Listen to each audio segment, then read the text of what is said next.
You there, Doyle? What's up, man? I'm here, my friend, just dealing with the tech issues and trying to get back onto Spaces for the first time in a week. How you doing, man? Good, good. If people are already in here and don't know, this is MLS Power Rankings Week 2, Twitter Spaces reaction show. We have had a great time doing this. Let's talk LA Galaxy. I can't believe it's taken us this long to get there. Delmy Barrios, are you there? Can you hear us? Unmute yourself, Delmy. I am here. Hi, Ah, guys. Good awesome. morning. Good. Well, good afternoon for us, depending on the time zone. Of course, you're out in the West Coast. Delmy covers both the LA teams there really well, so check her out on Twitter. Of course, you can find her if you just jump into your Twitter Spaces here. You can see her right up there at the top. Delmy, tell us how you're feeling about the Chicharito arc here. It is a wonderful storyline. It is heartwarming. It is productive. 5 goals in 2 games, 6 points. Can't get any better for Greg Vanney and the boys. No, not at all. And listen, I've been defending him for a while now, so I'm glad that at least it's giving me something to work with here. No, but we're all very excited. We're all very thrilled for him. Obviously, he's had a very hard year. So to see almost a Cinderella story kind of develop for him and seeing him do so well, it's very exciting. The fans are hyped. We're all excited for him. That's 5 goals in 2 games, guys. So that's exciting. 6 goals for the team in 2 games. I believe that's a franchise record. So everyone's pumped. Everyone's excited. It's obviously too early, but we're gonna take it because we have had a number of like bad years here. So we're gonna take it. Dummy, let me ask you this. We saw on the front page of Spanish language newspapers throughout California and Mexico, Chicharito's face, the fact that he had a hat trick. Is he still the big name that he was 2 years ago, or is he still beloved by the fan base, primarily Mexican American and the Mexican fan base, like he was when the Galaxy brought him in? That's a very complicated and loaded question. I will be Mm-hmm. honest. And I will say Mexican media is also very harsh, right? Like if we think American media can be tough and harsh, Mexican media is on a whole nother level. Yeah. I think he's definitely starting to redeem himself. And I think just the fact that he was very open and honest and he took responsibility of how bad of a year last year was. He made no excuses and just came forward and said, listen, I'm human, things happen, I didn't give my best, I didn't do what I could do. I think the fact that he just took accountability, he earned a lot of respect in that sense. And I think now by seeing him perform and do well, obviously I think he is kind of gaining a little bit of that fandom back. His name is still a very well recognizable name amongst everyone here. Mexican Americans, Mexican, everyone knows who he is. His value has obviously dropped, but if he continues to play the way we've seen in the last 2 games, I can only imagine people are going to stand behind him and want to root for him. It's My easy to favorite. root for. Yeah, it's easy to root for a guy scoring 2-3 goals a game. Yeah, I will say 100%. that. I mean, Exactly. how sustainable do you think this is? When you see this team play, when you hear what Greg Vanney says, when you kind of have the temperature behind the scenes a little bit, do you feel like this is, look, 2, 3 goals a game is not going to happen all season long, but do you think the Galaxy have turned a corner here as far as who they are and what they want to be, or is this sort of, as we said earlier, some early season fool's gold? I mean, the true test, I believe, will come in these next 2 games. I don't think not to bash on Miami or, like any other team, but they're playing Seattle and LAFC next. I think to see how good of a team they are, only time will tell. I think Vanny has just done a very good job, and every player speaks on this. He's done a very good job at changing the culture, making the players feel comfortable and not changing who they are, letting them just kind of do as they do, like playing off their strengths and letting them be just themselves. And obviously that definitely helps, and he's come at it strong, and people really have high things to say about him and really value his entire coaching staff. I guess only time will tell. I'm hoping that it is. I think it's sustainable. We have some key players coming in soon as well. I think Zubac has also obviously. I don't think there's been a Chicharito goal without the influence of Zubac. So you definitely have a power sub in him. A lot of other key players that are really putting in the work. Is it sustainable? I think he'll be a solid player for the rest of the year. I think the team has potential. I think that they can continue to grow. It's only the beginning, but I think they can only keep improving from here, especially with the coach like Vanny by their side. Seattle, at Seattle, as you mentioned, Delmy, on Sunday. FS1, 9 p.m. Eastern time. How's Jonah? Where's he stand? Because that's really been the big question for them outside of Chicharito, which has got the headlines. But Jonah's health just hasn't been there. And if he's healthy and he's motivated, this is a completely different team. Jonah hasn't had the best couple of games. I will say that health wise, he's actually pretty healthy. I think what he's struggling with right now is just cramping issues, which they confirmed with us yesterday. I guess he's been having some cramping even before the season began in preseason games in Phoenix. So Vanny did Gotta mention hydrate. Get that man some water. He's got to hydrate. I know, right? It's like we can't be having these cramping issues, especially in the next 2 games. Can't do that. But health-wise, other than that, he has said he feels great. He feels at 100. He says he feels really good. He just hasn't had the best games, and obviously this cramping situation, out of all things, it has to be cramping, right? But at least it's not like an actual injury. Knock on wood. You don't want to jinx them. But hopefully he's able to get past that and just we'll see some better minutes for him. Tell me, we're going to come back to you here on LAFC if you stick around. If not, all good. Thank you so much for joining us. I know we missed you last week. LA Galaxy at number 10 in these Week 2 MLS Power Rankings. At number 9, Orlando City, Doyle. They go to Kansas City. They get a 1-1 draw, a little backheel goal from Nani. But they were the better team in this game. I think positive signs for Oscar Pareja, but still big questions about how, one, you replace Daryl Dike, and now how you replace Alexander Pato.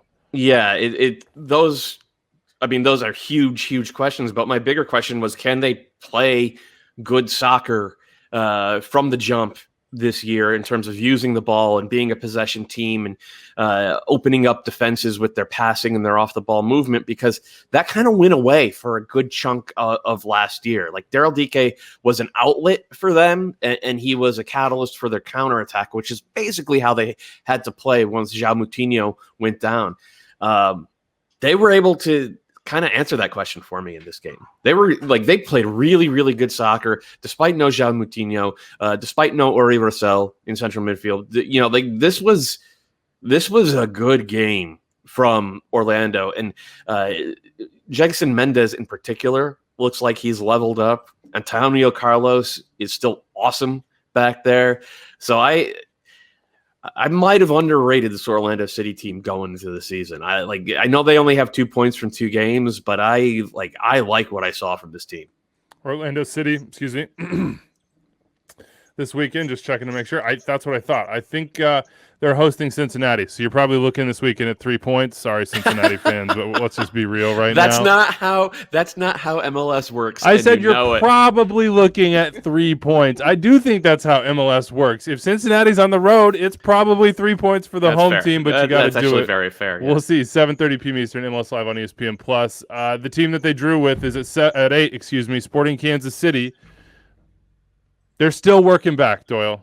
It's hard for me to make any big judgments on this team when Alan Pulido and Johnny Russell are not in the starting lineup. And Gianluca Busio is being moved around the field. And they don't have Tim Melia back. And honestly, there are some question marks too now because they had Nicholas Izimat-Marin go out with an injury. And he seemed like maybe the piece that they needed to sort of solidify all the issues they had with the back line. For Sporting Kansas City to be at 8 right now, I think it's a big win for them. And I know the power rankings don't mean that much.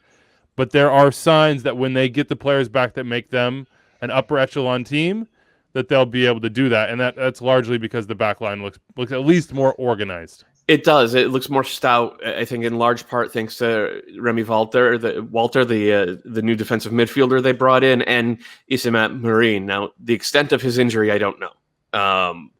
If it's just a 1 week thing, then okay, I'll be more bullish on Sporting than I was. But if he's out for a bit, that's going to hurt this team because they just don't defend well when they have to scramble, and they haven't since Ike left. And the inability to do that costs you points, a lot of points over the course of the season, and can cost you entire games, as we saw in last year's playoffs. So that is something huge to keep an eye on. As you said, the flip side of it is they have already dealt with injuries to probably their 2 best attacking players in Pulido and Russell, and they've come out with 4 points from 2 games. And I think if you had offered that to Peter Vermees to start the season, I think he would have taken it, even though they didn't really play great soccer in this one against Orlando City. I think it's probably a more than adequate start to the year for Sporting KC. Our number 7, Atlanta United, continues moving up.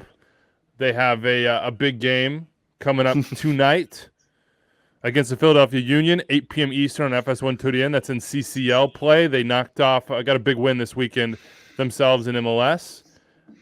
Ezequiel Barco, I'm not saying he's back. I'm not saying I'm on the boat, but you got to love the moment from him. You got to question the pink hair, from Joseph Martinez. No, you don't. Yeah, you do. You got to question that. No, Joseph has earned the right to have his hair whatever color he wants it. This is Joseph Martinez we're talking about. That's fine, but it's still questionable, Doyle. It's still a questionable color for me. I hope that it coincides with his return to form. When he gets the dye in there, he gets a little. So let me ask you this. Let me ask you this. I thought I saw some of that return to form in this one with Joseph, right? He was moving better, more physical. It was like 2 or 3 bursts in and around the 18 where, in the old Joseph, when he saw that gap, and he saw the opportunity relentless, just a killer. For a shooting chance for himself, he was going to have 3 steps that were faster than yours, and he was going to absolutely lace the ball on frame. And he had a couple of those. One of them had a really nice save to keep him out on one of them.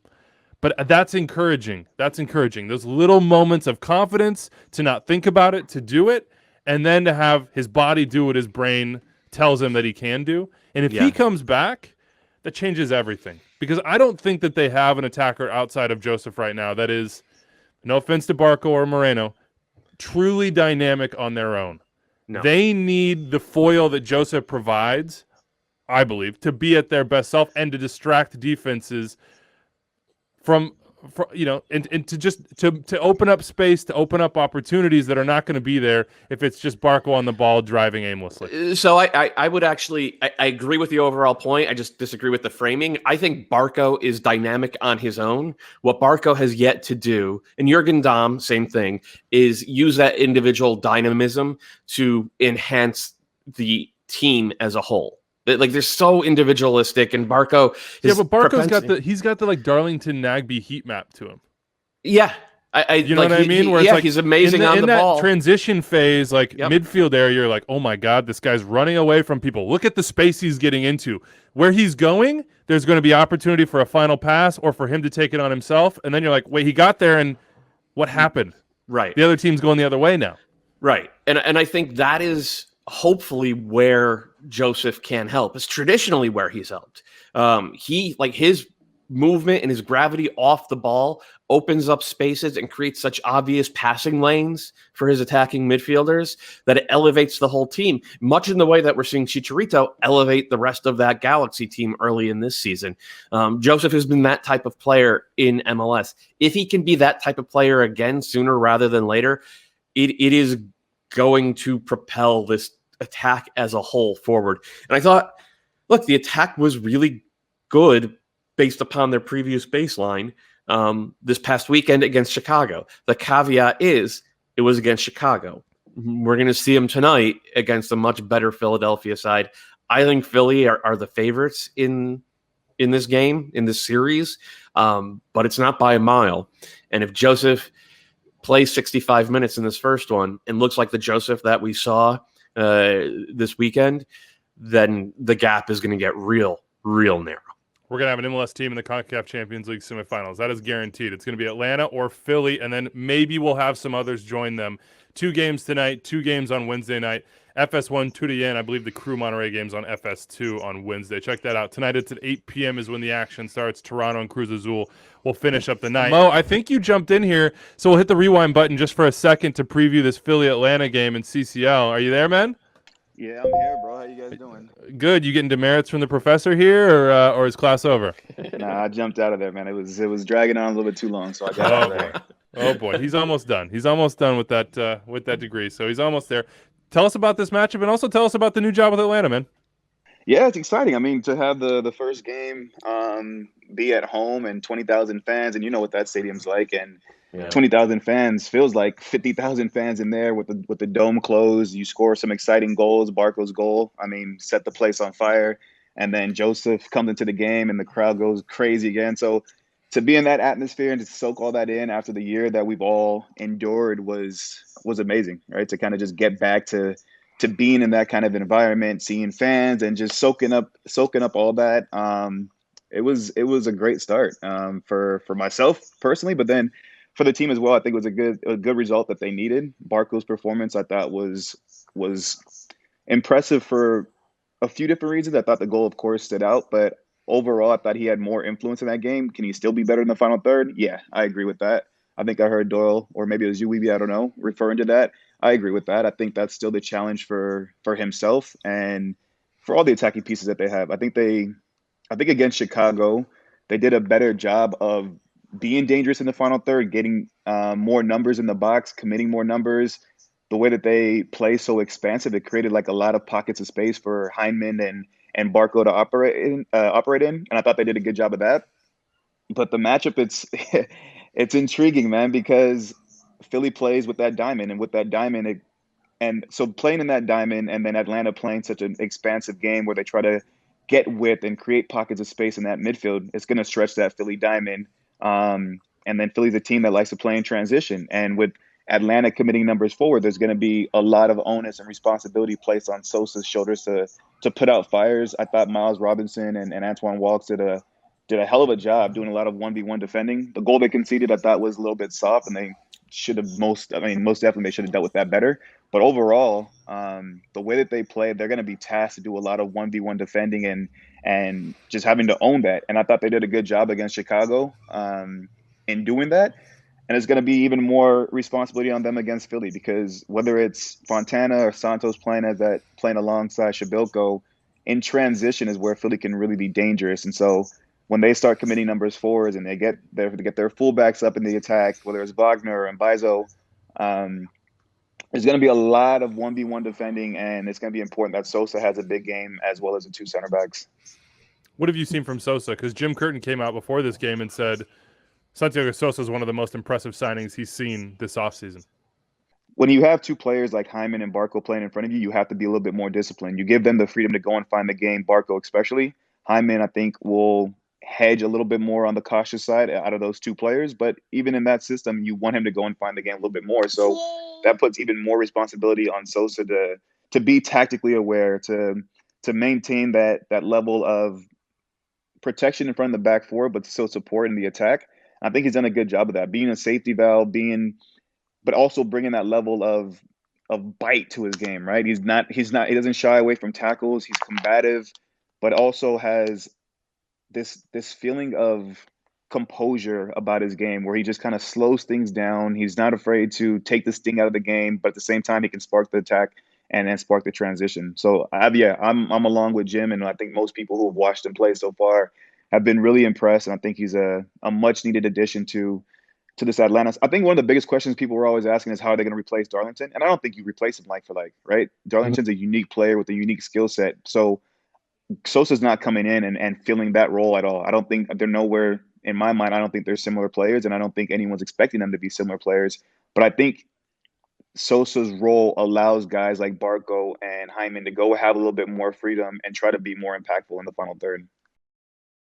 Do you think we could see something from Jim where he actually has, I'm assuming it'll be Jamiro Montero playing as the 10, but have him just sit on Sosa and try to take him out of the game and force Barco or Hyndman to drop deeper and play more of that role, and just to neutralize the guy who really has been the driving force behind Atlanta even getting into the final third?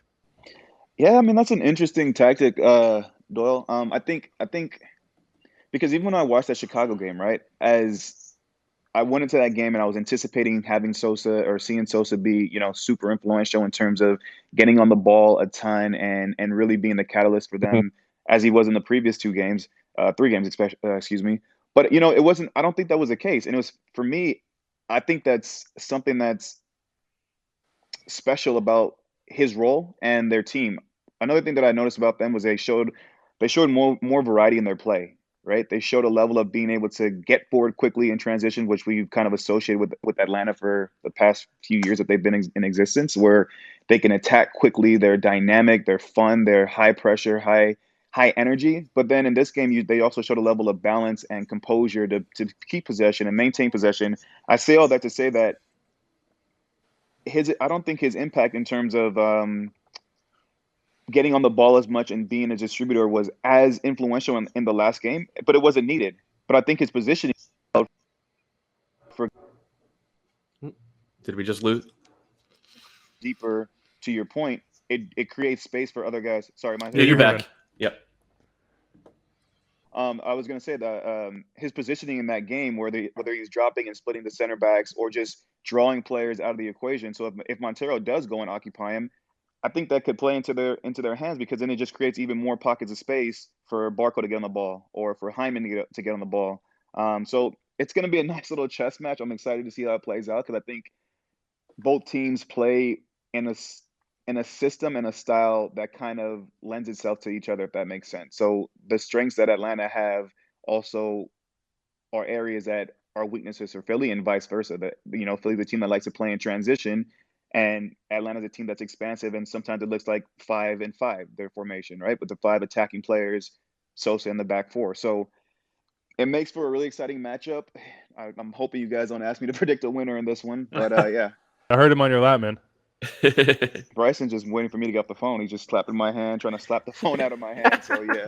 There it is. Well, hey, Bryson, your wish is our command, man. Mo, it's been great to talk. We'll get you on the show here soon to talk more Atlanta United, 8 p.m. Eastern tonight, FS1, CONCACAF Champions League quarterfinal, Atlanta hosting the Philadelphia Union. And at 6 in these power rankings are the Philadelphia Union. So we'll just keep it on that same topic. Doyle, how do you think Jim Curtin is going to approach tonight in Atlanta after a 2-1 loss at home to Inter Miami on the weekend? Yeah, I don't know. Like, he hasn't rotated the squad a ton to start the season. I do think they have unquestionably been better with Jamiro Montero as the number 10. I think the one big question is, does Sergio Santos start up top alongside Kasper Šibilko, or will it be Anthony Fontana? I understand why Santos has kind of been preferred when he's fit, because he's a maniac pressing the ball, and he's really good at finding spaces in transition. He is nothing close to a clinical finisher. And Anthony Fontana, his goals have won games for Philadelphia. So I kind of hope that we see Fontana in that spot, but I'm kind of expecting Santos to be there. And the difference this past weekend for Philly was just like they played the same way they always do. They just weren't sharp. They didn't have that finishing touch. They didn't have that little bit of magic in the final third in the box. And that is the hurdle for Šibilko and for Santos if those two are up top together. Let's go to the Portland Timbers now. Chris Reifer, I'm going to invite you to speak, so jump in when you see that invitation, and we'll discuss what's going on with these Portland Timbers. A nice win this weekend. Did I get it in there? The Timbers, I mean, it was a nice win for the Timbers because the squad was so heavily rotated, which is, I think, what a lot of Timbers fans liked to see, especially with CONCACAF Champions League play coming up tomorrow for them. Chris, I imagine that is the takeaway, right? That's exactly the takeaway, guys, and good morning. Happy to be on this Kansas City-based Twitter Spaces. Send me some more whiskey, Chris. I've been out for a long time. All right. All right. Hey, get yourself out to Portland. We'll have some live and in person. Okay. Now that everybody's getting the vax. I'll do that. Yeah, that's exactly the takeaway, Matt. Seeing the Timbers be able to go out and playing a good amount of depth, be able to get MLS wins is certainly encouraging. I think it's a good long-term sign for the team, especially as they get guys like Jeremy Abobasi and Sebastian Blanco, and eventually Jarek Niskota back into the team. I think that's something that's very, very encouraging. But getting a win against the Houston Dynamo is a very different story from getting a win against Club America. And it's even more of a different story from getting a win against Club America in the Azteca. Yes, they're going to have a stronger team when they play in CCL over the course of the next 2 weeks than they did against the Dynamo, but it's still going to be, it's going to be a mountain to climb, to be sure. Yeah. Let's talk about the defense first, but then I do want to come back to Blanco and Abobasi. This, as good as the results have been pretty much so far for Portland, there have been some very, very iffy moments from that back line in terms of defending set pieces and in terms of defensive transitions. And that's murder in the CCL. What do you see going on back there? Because you wouldn't expect this sort of thing from a team with a lot of veterans in key spots.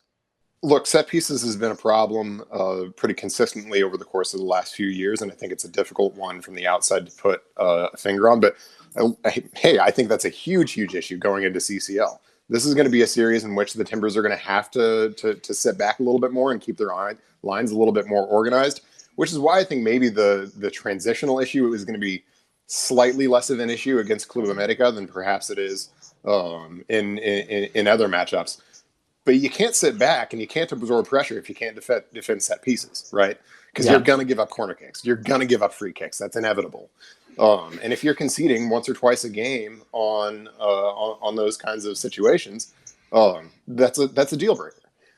And right now we're seeing that they're conceding once or twice a game on those kinds of situations. They've done it both the game at Vancouver being a liberal term, and against Houston, and we certainly saw some vulnerability even against Maratón, a team that's substantially less lethal than America will be. Blanco, Abobasi, is there any chance they could be involved in this tie at all? Or are we looking around saying, okay, no Blanco, no Abobasi, certainly no Nizgoda, and yet somehow the Timbers have accumulated enough talent to still make it believable that they could get through? I'll never say never, because the Timbers are pretty close to the vest when it comes to injury information. So could we see a Willis Reed kind of situation with Blanco or Abobasi over the next couple of weeks? Maybe. I think we have enough experience with guys coming back off of ACLs, in particular, talking about Blanco, to know that first cameo probably isn't going to be super productive. We've seen it just recently with Joseph. We saw it with Diego Valeri here in Portland back in 2015, where there was a bit of an adjustment period. And so I think if you're counting on those guys playing a material role in the CCL matchup against America, you're probably grasping at straws. But I think you've seen enough from guys like Dairon Asprilla. I think you've seen enough from guys, like Felipe Mora. Although I have some things to say there on another version of Spaces. To say that it's still a playable team. It's still a viable team. Dairon Asprilla is the human manifestation of CCL. I was going to say, this is perfect for Dairon. If playoff Dairon, CCL Dairon, like you just need to get as many like do or die games as possible, and just wait for the backflips to come. He lives for it. Absolutely, but that being the human manifestation of CCL also means that free space is disappointment. Yeah, unfortunately, has always been, will always be. But look, give the guy credit where it's due.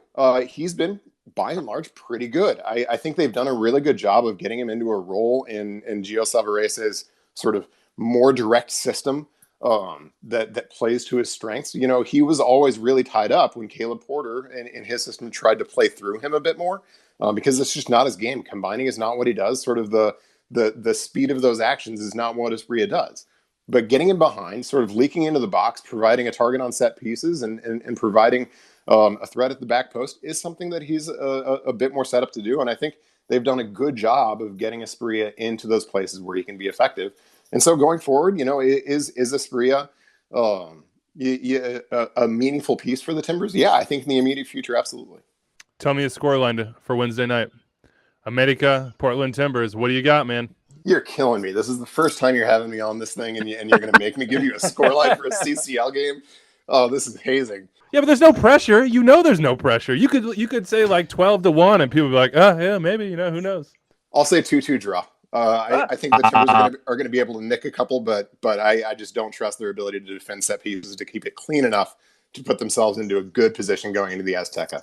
I think it's going to be a lot of fun, though. I mean, 2-2 draw is That's a hell of a result. I think you take it. Some rose-colored glasses Even right at home, there. even at home, you definitely take that one. Chris Reifer, I know I learned a ton about the Timbers from following him, and I definitely am missing that Westward whiskey these days. Some of the smoothest American-made stuff I've ever had. Chris, I appreciate you, man. Thanks for jumping on and sticking around. Let's finish this off with the top three. Seattle Sounders. Top four. Top four? Oh, yeah, my gosh. I look at overlooked you. the Revs? You overlooked It was on the Revs. page break, Doyle. I'm just got the Google Doc open. I didn't see below the page break. 1-0 win against DC United. Bruce Arena basically said there wasn't much soccer happening on the field, which is very, very, I mean, that's a vintage Bruce quote. Yeah. What'd you make of this win and so far what you've seen from the Revs? Other than the first 10 or 15 minutes against Chicago, this has been, the Revs have been exactly who I thought they would be. They play this 4-4-2 now with Bo, really, truly a second forward playing off of Buxa, who has been much more physical and I think done a better job of being that target man this year. He was promising at times last year, but he wasn't consistent. I think he's consistently been that through 2 games. So that means they always have 2 guys in good spots for those transition moments. Having Carlos Heel out there, the Chasistan, the Icelandic winger whose name I just absolutely murdered. He's a playmaker type as well. So when the Revs have been able to win the ball in central midfield, they have been able to get off to the races pretty quickly, and that's Bruce. That's what Bruce has done for most of the last 25 years. The Revs look good. They're not giving up set piece goals. They were as tough as they needed to be against this DC team. That makes the game all about toughness and being engaged. And 4 points from 2 games. It's not a perfect start, but they're one of the best teams in this league. Revs hosting Atlanta on Saturday, 7 p.m. MLS 11 ESPN Plus. Jeremiah Oshan, jump in here, man, from Sounder at Heart. You know them, you love them. Sometimes they jump in your Twitter mentions and yell at you about referee calls. They are number 3 in these power rankings. I'm not saying I'm going to kick you in the head, Jeremiah, but if I did, it wouldn't be a penalty kick. Fair enough. Yeah. That's totally fair. And it's like I'm innocent. I'm just out there asking questions. I'm just out there saying, is this really how we see these things? I had no idea that your Twitter mentions would blow up like that. Zero. Yeah. No intent there from you at all. And no intent from Jesus Murillo either. I'm just going to throw that out there. All right. Tell us what you think about the Sounders so far in this young MLS season. I think you have to be pretty satisfied, all things considered. Obviously, not having Nico Ladero was a big question mark. Obviously, not having Jordan Morris to begin the season, probably for the whole season, was going to be a huge question. I think they've answered the Jordan Morris question. I don't think generating offense is going to be a huge issue for them out of this 3-5-2. That is, I think, so far playing like a 3-5-2, interestingly enough. So, yeah, I mean, I think that they're answering the big questions they had at the start of the year. Not that there's not still some big ones looming. So a lot of the high leverage moments for this team in attack this past weekend fell to Brad Smith as the left wing back. And he is really good at getting into those high leverage spots. He has been less good in terms of end product. Now he got the goal, but there were a lot of moments where, if he had picked the right ball, we're talking about 3-1 Sounders. What is your concern level on that? Or is it a concern even? I would say it is a concern. I actually said on Twitter after he scored that he had been the Sounders' worst player. You were not wrong. That was a correct assessment. Yeah, I mean, I think he's missed, and he is doing a good job of getting into dangerous positions. I think the stats kind of bear that out. He's actually done a lot of progressive. He's getting them into progressive positions. He's putting progressive forward passes forward. He's moving the ball in a progressive way. Those are all positives. But what he's doing with that is mind-numbingly frustrating because he is, the ball that jumps out to me from this last game was a ball to Will Bruin, where Will Bruin had acres of space in front of him. All he had to do was basically softly put it out into the field and let Will run onto it. And somehow he mishit it in a way that it turned into a turnover. It was it was just so frustrating. And he's had moments like that repeatedly where he's had balls that you expect him to complete, that he's not only, putting his teammates in bad positions, but he's just straight up turning the ball over. And so it is a concern. I'm trying to pull back my frustration with him a little bit, because I think he is better than he's shown. And so I'm not saying he needs to be pulled out of the starting lineup and never played again. But I do think it's a concern, especially when you look at he wasn't particularly effective last year. I know there's some idea that, well, he's playing a new position, but he's not. I mean, this is the role that theoretically he's built for. Yep. And so, yeah, I mean, I think the frustrations are real, and I think the concerns are real. At center back, what's your take on why Yarmar Gomez has not been in the team, or has Schmetzer really explained that anymore? Yeah, I don't have a good answer there. I've done some digging on it. I think I'm comfortable in saying that the Sounders still rate him as a very good defender. I think that they believe that he is one of their 3 best defenders. The closest thing I can come to is that there's some concern with his distribution, and that they're a little worried that he isn't maybe taking that to heart enough. Maybe, I don't know. I get the sense that there was some sort of disagreement between him and the coaching staff about the way to play, the right way to play this. And so I take Brian at his word that he's going to be in the rotation. I think at the end of the year, he'll end up having the most starts. But I don't necessarily think they see him as the center of a 3-man center back formation. We're probably going to see, my suspicion is that we'll see him on the right when we do see him. But yeah, this is what I've been able to find out. It wasn't like he violated some rule and he got in trouble. It wasn't that he was playing horribly and got demoted. It's some gray area of the coaches and him not seeing eye to eye. Coach's decision, as Schmetz said. Huh? Yeah. There you go. Trust the man. Trust the man when he says it.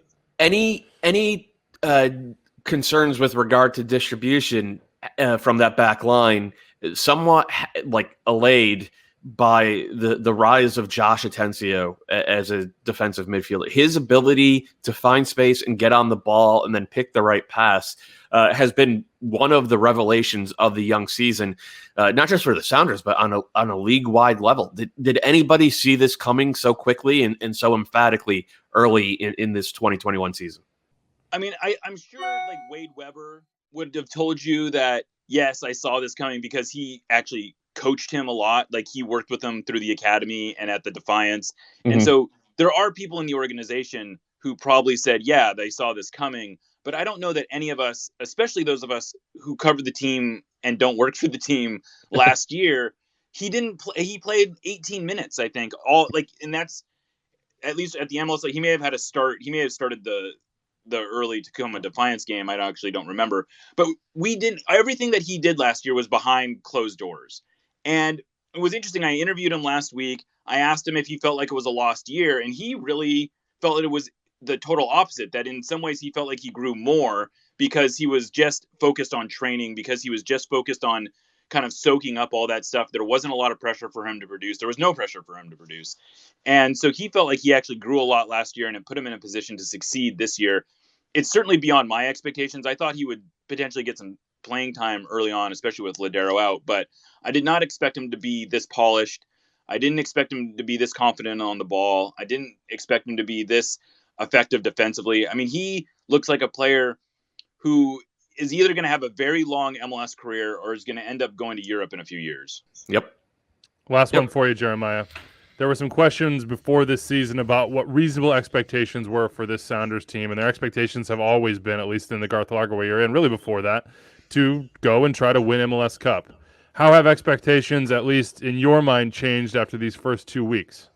Well, I'll say that there was a fair amount of disagreement among the Sounders community about how good they might be at the start of the year. I was seen as overly optimistic to be suggesting that they would be a solid playoff team, at least for the first half of the year, and then they would bring in reinforcements and potentially be a contender at the end. So I think by that standard, right now they're ahead of schedule. I feel like they're going to be like, there's no reason to me to think that they can't be solidly in playoff position by the summer. and that assuming they can get the signings right in the summer, that they shouldn't be a contender. Like, and I guess I'll add the caveat that they are only going to be able to sign maybe one TAM player and maybe like a U22 player. Like, they can't go out and sign a DP. They can't go out and sign huge money guys, but their track record suggests they should be able to find contributing players like that in the summer. All right. Sounded Heart, you know where to get at them. I'm sure you're already following what they do if you're listening right now after almost 2 hours of MLS Talk. Jeremiah Oshan. Follow him on Twitter for all all instant replay related takes. Thanks, Jeremiah. We appreciate you, man. Take care, buddy. All right. At number 2, Columbus Crew. They're having a press conference right now to talk CCL and Monterrey. Jesse Zardes, Milton Valenzuela, and Caleb Porter speaking. Here's what Zardes had to say, Doyle, about starting against Monterrey. He says playing I missed it right here. He said basically that they think I lost the tweet right now, but I'll give you the gist. Basically, we're Monterrey's equals, is what he said, which is an interesting thing to say and sort of warms my heart in the sense that MLS players and teams are looking across the aisle and not just saying it, but perhaps are right in some ways. Well, we'll know whether or not they're right after I said these in two some games. ways. Yeah, in some ways. I love the confidence. I like when teams go into these games kind of thinking like we're being disrespected a little bit by not being referred to in this way, but like until we see it on the field, no MLS team is Monterrey's equal in this competition. The Monterrey and Tigres, to a lesser extent with Tigres, obviously, but they have dominated MLS teams in this competition. And Columbus are fantastic. They are 1 or 2 in these rankings, and they're probably going to stay there for a good long while. But like we've seen fantastic teams get absolutely drilled by Monterrey in the CCL before. So I hope Jossie's right. I hope they go out and prove it tonight. It's going to be an interesting contrast in styles because Columbus want to get on the ball and dictate the game and play expansive soccer, and Monterrey are much more direct. They are all about getting out into transition and using their speed and multiple runners in the attack, and that has been a really, really effective way to play in the CCL for a long time. I am looking forward to this game. I am also kind of scared of what could happen in this. Yeah, I mean, Monterrey are the team version of free space. Like if you were to put an image on the free space, it would be Monterrey. Over and over and over this competition, they have been sort of the executioners for MLS teams, and it's come in transition, and it's come in times for a lot of different instances, whether it be RSL in the final or Atlanta, where you're like, oh, there's something here. MLS is nope, not anymore. There's 3 goals in 8 minutes. Sporting Kansas City drilled Toluca. What was it, 5-0 or 6-0 over 2 legs? They whooped them, and then Monterrey beat them like 8-1 in the next round over 2 legs, and it was just a slaughter. So this, like it like styles make fights. This is going to be a stylistic battle, and like it is potentially a watershed moment because Monterrey are 4th in Liga MX right now. So they're one of the best teams in Liga MX, and they have been over the past dozen years or so easily the best team in this competition. So good luck, Columbus. Let's hope Jossie's right. It's a shame that Kevin Molino's not healthy, that Arturo's been struggling a little bit. We'll see what they can do on Wednesday night. You said tonight. Actually, it's Wednesday night. That is the early game on FS2 in Tudian. We end with LAFC at number 1. They drew the Seattle Sounders 1-1, of course, over the weekend. It feels to me like maybe that's a stretch to still have them at 1, Doyle, but maybe that's because the Crew were off and some of the competition around them didn't have the biggest, most impressive wins. What do you make of LAFC as the top team in these power rankings? I'm fine with it. The fact that they got a home draw against Seattle isn't great, but then you look at the pieces that they were missing. They had no Carlos Vela. They had no Diego Rossi. They were without their starting center forward, Danny Musovski. They were without their starting right back in Tristan Blackman. That's a lot to be missing, even at home against a team as good as the Sounders. And LAFC had some good moments, and then during most of their bad moments, they got Cisniega, like, he won that number 1 shirt, and he is keeping it through 2 weeks. Like, he has been, I'm not going to say special, but he has been up to the job through 180 minutes. And that was a weakness of this team going into the season. So they have addressed a couple of weaknesses now. It seems pretty clear with goalkeeper, with fullback depth, with Murillo picking up where he left off in the Champions League, and with attacking depth. So I haven't seen anything yet that has convinced me that LAFC are not one of the 2 best teams in this league. I know people are probably going to freak out that they're at number 1. Thank you for clicking on this story, I guess. Look, there are big questions still, though, even at number 1 for them. That third DP spot is a big one. Brian Rodriguez's future is a big one. Carlos Vela remains a big one. I mean, whether it was health or whatever else that kept him out this weekend, I mean, the fact that he's not there and has sort of been a stop-start with week 1 with the early sub, I mean, it has to introduce some concern into what they're going to be and become, because he needs to be there for them to be this number 1 team. Otherwise, they're a good team, but in my opinion, probably not a great one. The best news, though, is that Eddie Atuesta appears to be on the verge of signing a contract extension. Do we think that'll be as a DP? That's a great question.